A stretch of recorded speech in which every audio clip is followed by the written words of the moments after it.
আসন্ন কমনওয়েলথ গেমসে অংশ নিতে যাওয়া বাংলাদেশ অ্যাথলেট দলকে সংবর্ধনা দিল ঢাকার ব্রিটিশ হাইকমিশন। সন্ধ্যায় বারিধারায় হাইকমিশনের বাসভবনে জমকালো এই ইভেন্ট অনুষ্ঠিত হয়েছে।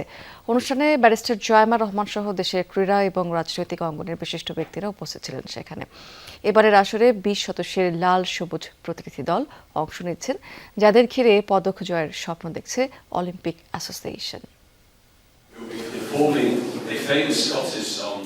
আর মাত্র কয়েক দিনের অপেক্ষা, এরপরই স্কটল্যান্ডের গ্লাসগোতে বসছে কমনওয়েলথ গেমসের জমকালো আসর।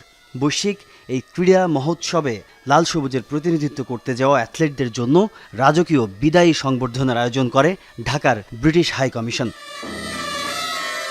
বারিধারার হাই কমিশনারের বাসভবনে আয়োজিত এই অনুষ্ঠানে বসে তারার মেলা। অ্যাথলেটদের উৎসাহিত করতে অনুষ্ঠানে উপস্থিত ছিলেন ব্যারিস্টার জয়মা রহমান। অ্যাথলেটদের সাথে কুশল বিনিময়ের পাশাপাশি উৎসাহ দেন তিনি। অনুষ্ঠানে ছিলেন দেশের ক্রীড়াঙ্গনের বিশিষ্ট ব্যক্তিরাও। কমনওয়েলথ গেমসে অংশ নিতে যাওয়া অ্যাথলেটদের শুভেচ্ছা জানান British high commissioner Sarah Cook. বলেন, এখনকার ক্রীড়াবিদদের দেখে অনুপ্রাণিত হবে আগামী প্রজন্ম।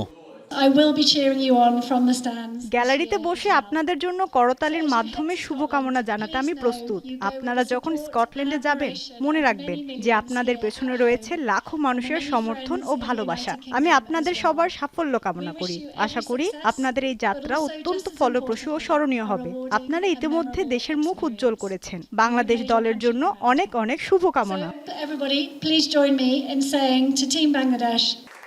অ্যাথলেটদের চোখে মুখেও এখন বিশ্বমঞ্চে নিজেদের প্রমাণের লালিত স্বপ্ন। বিদেশের মাটিতে দেশের পতাকা তুলে ধরতে দিন রাত ঘাম ঝরিয়েছেন তারা। এবার সেই পরিশ্রমকে সাফল্যে রূপ দেওয়ার পালা।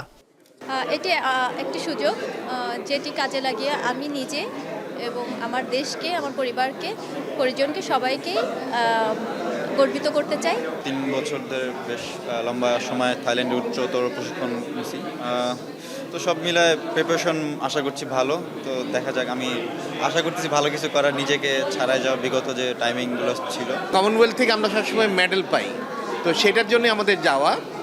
তো ইনশাল্লাহ আমরা ভালো খেলবো। আমাদের এবারের টিমে আমরা বলবো যে আমরা এই জিমন্যাস্টিক্সে ভালো করব, আর আমাদের বক্সিংয়ে মেয়েদের ভালো করার সুযোগ আছে।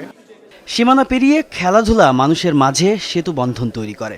কমনওয়েলথ গেমসও তাই। ২০ জন অ্যাথলেটের হাত ধরে গ্লাসগোর মাঠে উড়বে বাংলাদেশের পতাকা, আর তার পেছনে থাকবে কোটি বাঙালির ভালোবাসা ও শুভকামনা। তাজনুর ইসলাম, যমুনা নিউজ, ঢাকা।